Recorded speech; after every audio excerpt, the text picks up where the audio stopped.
And sometimes I'm in the office now at the house, and Charity's in a dead asleep, and I'll say, honey, how do you spell something? And wake her up, and it'll come out of her mouth how to spell it. Yeah, amazing, isn't it? He should tell me a few other things too after that. Wait till I wake up. Okay. Number 9b. The sin of the believer towards the Holy Spirit are threefold. Really? Ephesians 4:30 and 31. Lois?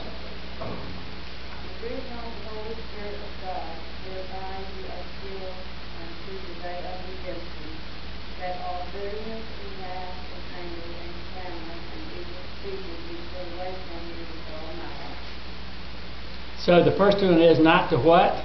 The sin is what? Grieve. Well, we know what it is to grieve, don't we? When people we love don't obey us or don't agree with us, and we grieve. I mean, most of you grieve. Boy, if you want to hear some grieving, just talk to Dorothy. I mean, talk to Peggy, talk to Pauline. Who else grieves in this place? I think do all of us grieve over? I grieve over the church. I grieve over if you like me or not. Number 2, Acts 5:3 and 4. Peter said, Ananias might have such good on heart to rise in the Holy Ghost and keep back what as Christ of the man, while it remained, was it not thine own? And after it was sown, was it not in thine own power? Why hast thou conceived this thing in thine heart? Thou hast not lied unto men, but unto God. So Ananias and Sapphira did what?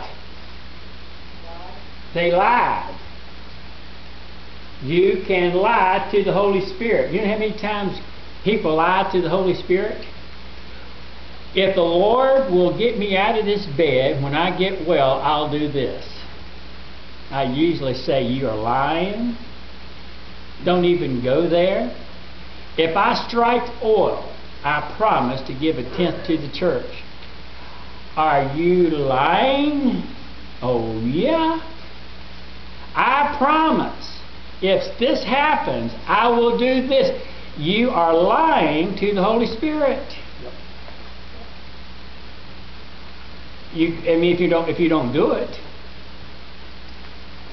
So be careful what you say you're going to do. By God's help and by His will and by His strength, this is what I desire to do. If you'll give me the ability to do it, it's a lot better. All right, number 3, 1 Thessalonians 5:19. 1 Thessalonians 5:19. Quench not the Spirit. That's the first verse I memorized, and it took me 2 weeks. I'm kidding. Quench not the Spirit. All right, number 1 is the sin of the believer towards the Holy Spirit. Number 1 is grieve. Number 2, lie. And number 3, quench. Resist. I don't want to do it. Are you kidding me? I don't know if I want to do that.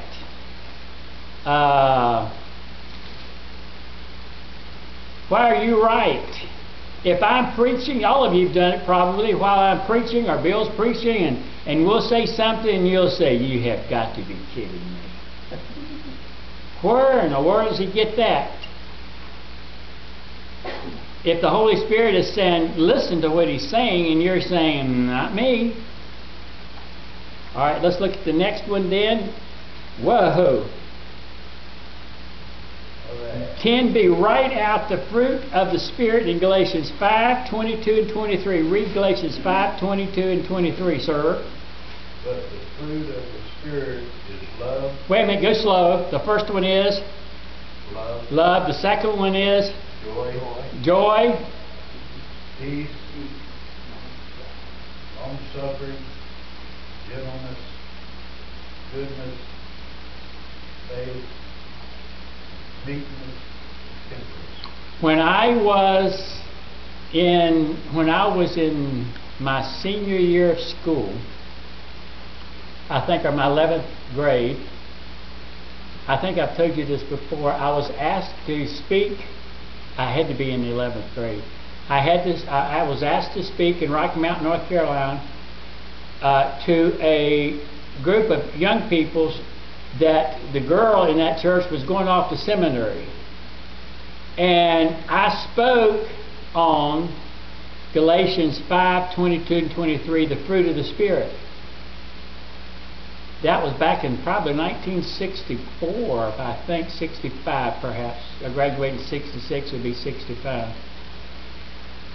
And having an understanding that those are the 9, they are the fruit of the Spirit. That if you have the first one, you'll have the rest of them.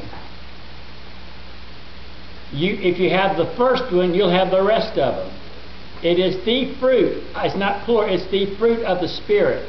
Okay? Then let's look at Ephesians together at 5:18. What is the command of Ephesians 5:18? Who has 5:18? Richard? Be not drunk with wine or in excess, but be filled with the Spirit. So then the command is, and be filled with the Spirit. The essential part of a Christian is to stay filled with the Spirit so you can produce in your life the fruit of the Spirit.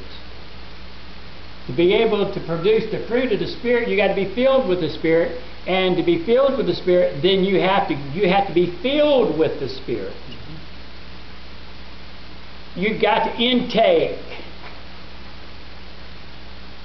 You have to intake. That's why it's so important to fill your mind with the Spirit instead of all the other stuff you fill your mind with. Push out the junk in your mind. Don't dwell on those things that are not going to be glorifying to the Lord. Don't dwell on things that the Holy Spirit is in you to help you to overcome. Don't dwell on that. Let me give an illustration and we'll quit here. This week, while I was at the computer on Facebook and studying, we got a call from a former member of the church that I had, and she said her ex-husband just committed suicide.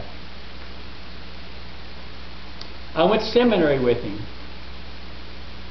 He was my first associate pastor. That's what I drive people to kill themselves, I guess. But he was my first associate pastor at Madison Baptist Church here in Minford. They moved to Portsmouth, he and his wife and his 2 kids later. And was the best friend I ever had. Well, he was the friend that I needed to know the most, and he loved me. He'd do anything for me, and did. When he came into church, he did. I mean, he was at the church as much as I was. Of course, we was young then. He did my sound system. He set up everything. He did anything that had to do with the sound, he set it up and did it. Anytime I needed him to do something, he was there, he did it. Loved doing it. And I had a call to go somewhere else. I resigned the church and I went somewhere else. And he decided to stay in the church for a while and work there. And then, I don't know what happened after that. And then I moved to Kansas in 1980, and by this time, I don't know what happened, he came to Kansas and wanted to be my associate pastor in Kansas. And he came and he stepped in and he started working and so forth, and then I resigned. I shouldn't have resigned. And then I did not see him until I moved to here, and it was very, very short. And then last year, he found me on Facebook through his ex-wife. And I contacted him, called him on the phone, we talked to him, and the next thing I know, he shot himself, killed himself.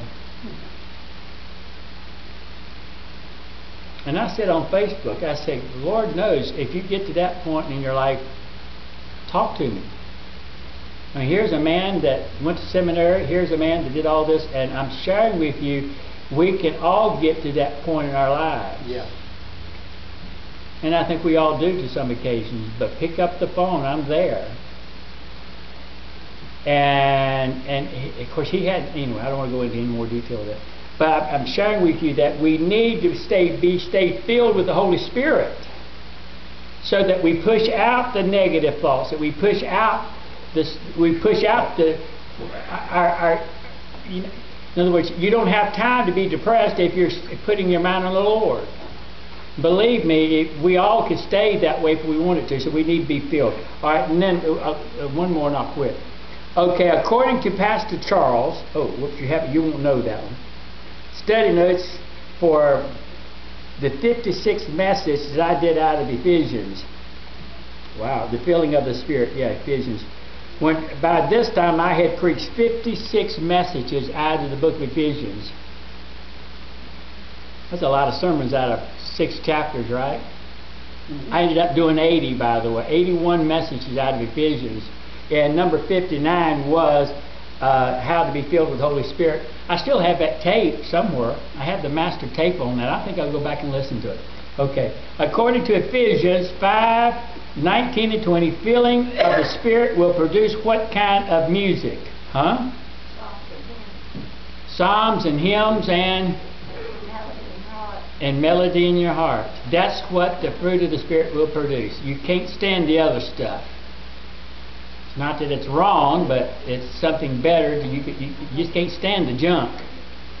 Okay? Right. All right. Whew. We finished that lesson, didn't we? Thank you. What did you say yours was?